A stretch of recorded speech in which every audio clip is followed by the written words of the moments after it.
नमस्कार दोस्तों। तो पशु परिचर 2024 की जो वैकेंसी है उसमें एक टॉपिक लगता है आपके, वो है पशुओं की प्रमुख नस्लें, जिसमें गाय की नस्लें, बकरी की नस्लें और भैंसों की नस्लें, इससे प्रमुख नस्लें हैं जो मैं आपको पढ़ाऊंगा। पहले अपन पढ़ते हैं गाय की नस्लें। गाय की नस्लें, ठीक है। नस्ल किसे बोलते हैं? नस्ल उसे बोलते हैं जो बाहरी आकार में, उपयोगिता में और उसका उत्पत्ति स्थल में दोनों तीनों समानता रखते हो, ठीक है, उसे बोलते हैं नस्ल।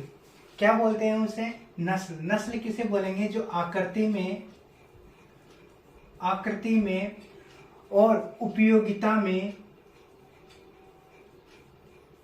आकृति, उपयोगिता और उत्पत्ति स्थल में सभी जो सभी जो गाय हैं, इनकी जो नस्लें हैं, इनकी नस्लों का सभी का अलग अलग स्थान पर इनका उत्पत्ति स्थल है, ठीक है। इनमें जो समानता है, समानता, तो उसे बोलेंगे हम क्या? नस्ल बोलेंगे, ठीक है। एक होता है किस्म, वेराइटी। ये हम एग्रोनॉमी में पढ़ते हैं। जो फसलें होती हैं उनकी भी अलग अलग वेराइटीज होती हैं। और किस्म, ये अलग शब्द है। किस्म जो है एग्रोनॉमी में लगता है, और जो नस्लें हैं ये एनिमल हस्बेंड्री में लगता है, ठीक है। तो आप इस बात का याद रखना। गाय की नस्लें, तो गाय की नस्लें देखते हैं। गाय का एक अपन सामान्य जानकारी देखते हैं, ठीक है।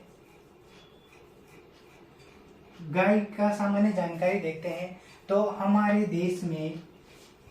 देश में बहुत सारी नस्लें पाई जाती हैं, क्योंकि हमारे देश बहुत बड़ा है, इसलिए यहाँ पर बहुत सारी नस्लें पाई जाती हैं। लेकिन जो मान्यता प्राप्त नस्लें हैं, मान्यता प्राप्त, वो कितनी है? 53, ठीक है। 53 नस्लें हैं। तो इन नस्लों का जो है कौन मान्यता देता है? तो मान्यता इनको देता है राष्ट्रीय पशु अनुसंधान संस्था। ये क्या करता है? पशुओं की मान्यता नस्लें निकालता है, ठीक है। राष्ट्रीय पशु अनुसंधान संस्था कहाँ पर है? तो ये करनाल में है। करनाल कहाँ पर है? हरियाणा में, ठीक है। तो करनाल हरियाणा में है। यहीं से पशुओं की जो है नस्लें निकलती हैं जिनको मान्यता प्राप्त दी जाती हैं, ठीक है।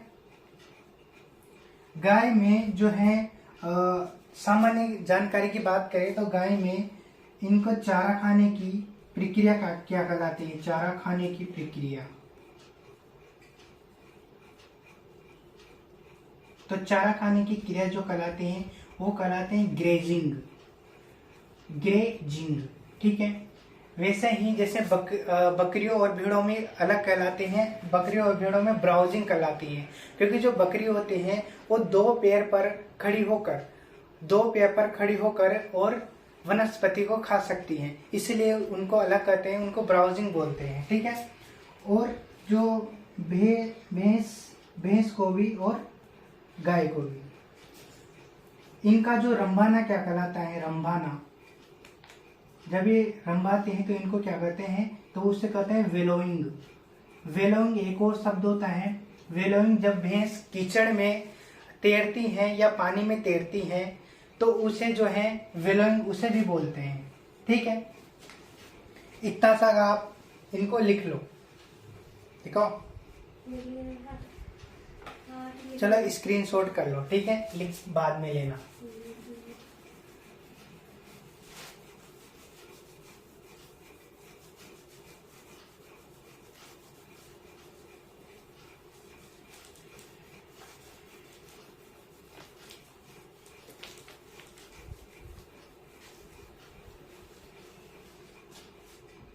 गाय की जो है वो दो प्रकार की गाय होती हैं।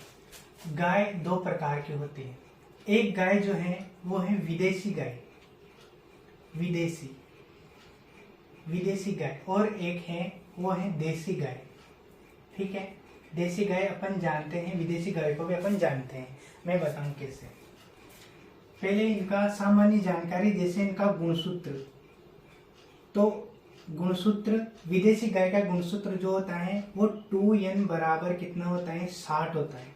ठीक है, देसी गाय का कम होता है 2 कम होता है तो 58 होता है। ठीक है, विदेशी गाय में क्या होता है, इसकी एक पहचान है कि इसकी पहचान ये है कि इसमें कुबड़ नहीं होता,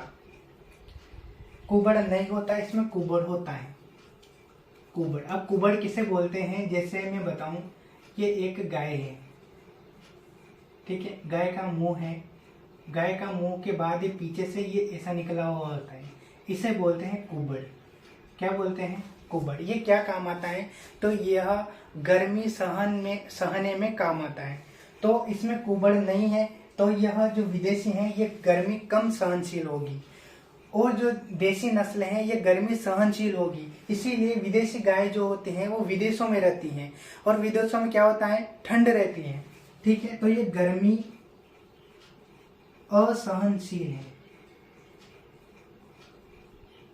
असहनशील, जबकि देसी गाय जो है वो गर्मी सहनशील होती है।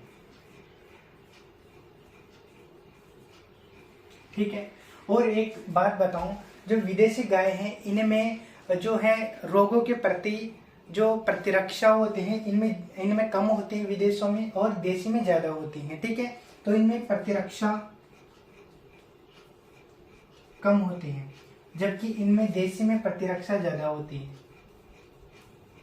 ठीक है, ये तो हुई देसी और विदेशी की बात। इसका देसी में जो है यूरोप जो देश होते हैं उनमें वहां पर भी पाई जाएगी देसी, तो उनको वहां यूरोप देशों में इसको क्या बोलते हैं, इसको बोलते हैं जब्बू। क्या बोलते हैं, जब्बू। पेन अटक गया। रुक।